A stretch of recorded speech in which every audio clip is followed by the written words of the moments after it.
Florentino Perez mengonfirmasi Real Madrid mengajukan tawaran untuk menandatangani Neymar. Florentino Perez telah mengonfirmasi bahwa Real Madrid mengajukan tawaran untuk Neymar sebelum dia bergabung dengan Barcelona. Neymar meninggalkan Santos untuk bergabung dengan Barcelona pada 2013 dalam kesepakatan yang terbukti sangat kontroversial.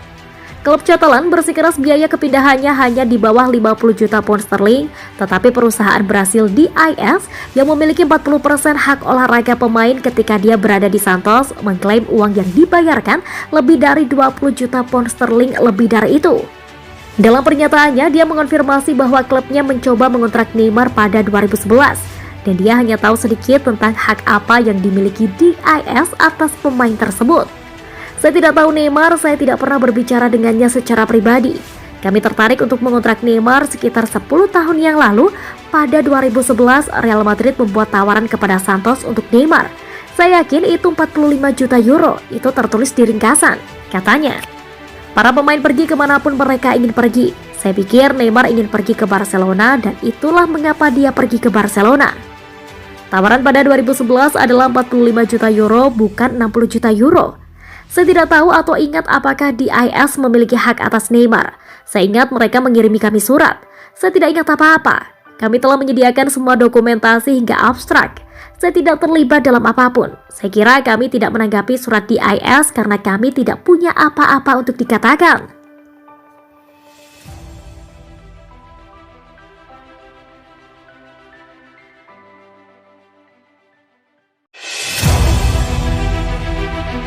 Lionel Messi mempertaruhkan kemarahan Argentina saat ia menyebut favorit Piala Dunia.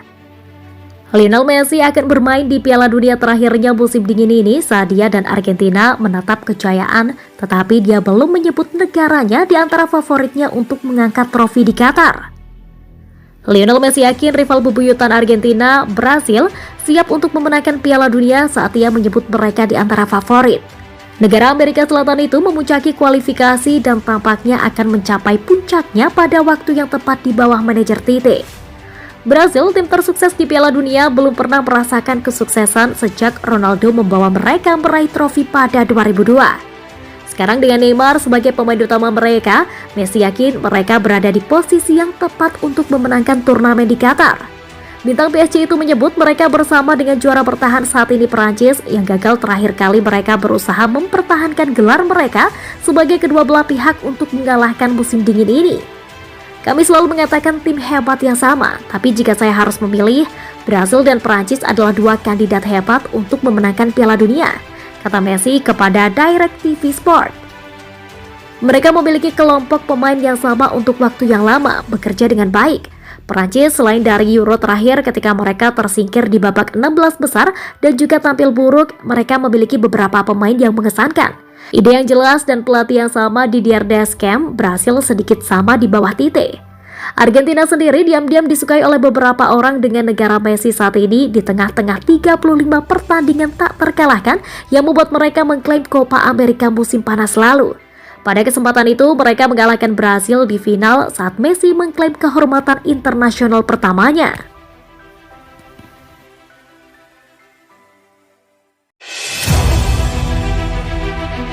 Neymar melampiaskan kemarahan pada peringkat Ballon d'Or setelah dilecehkan dari daftar pendek.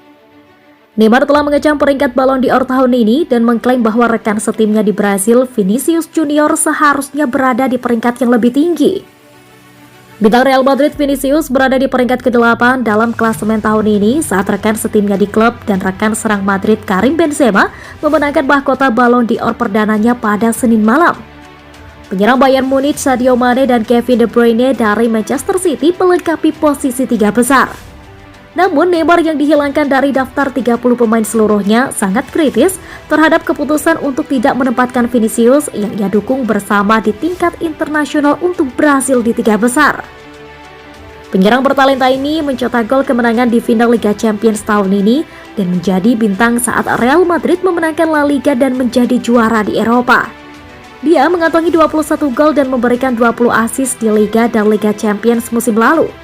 Neymar berbagi postingan di Twitter yang memberi selamat kepada Benzema atas kemenangannya, tapi juga mengkritik Vinicius yang gagal meraih podium.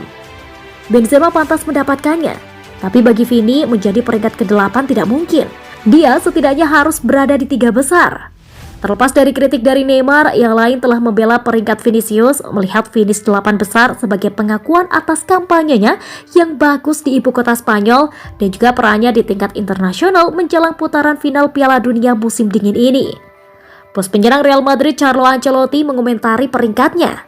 Saya pikir itu adil, karena ini memungkinkan dia untuk mencoba meningkatkan apa yang dia lakukan tahun lalu.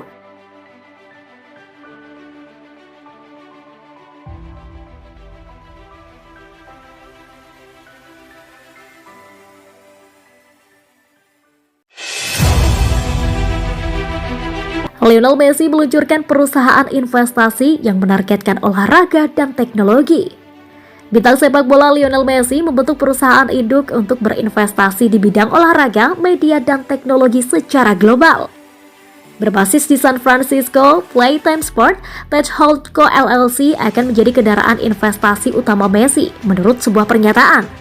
Perusahaan akan mengeksplorasi peluang agnostik panggung yang dapat mencakup misalnya membantu pendiri startup membangun perusahaan teknologi sepak bola atau berinvestasi dalam tim.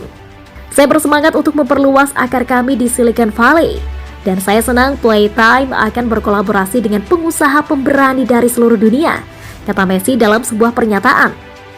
Playtime akan dijalankan oleh Razmik Hovak-Himian, mitra di perusahaan modal Ventura Grab Ventures. Michael Marquez, mitra pendiri bank investasi Code Advisors LLC, akan menjadi penasihat khusus. Hovak-Himian juga merupakan salah satu pendiri utama sepak bola Matchday.com, yang menganggap Playtime sebagai investor pertamanya dan berencana untuk meluncurkannya sebelum Piala Dunia FIFA 2022 dimulai pada bulan November. Perusahaan induk juga memegang saham di startup teknologi sepak bola AC Momento. Sejak saya bertemu Leo dan keluarga Messi pada 2017, jelas bahwa visi mereka untuk masa depan sangat berani, kata Hovak-Himian dalam sebuah pernyataan. Mereka ingin terus memiliki dampak langsung dan abadi di dalam dan di luar lapangan. Pernyataan itu tidak termasuk jumlah yang akan diinvestasikan.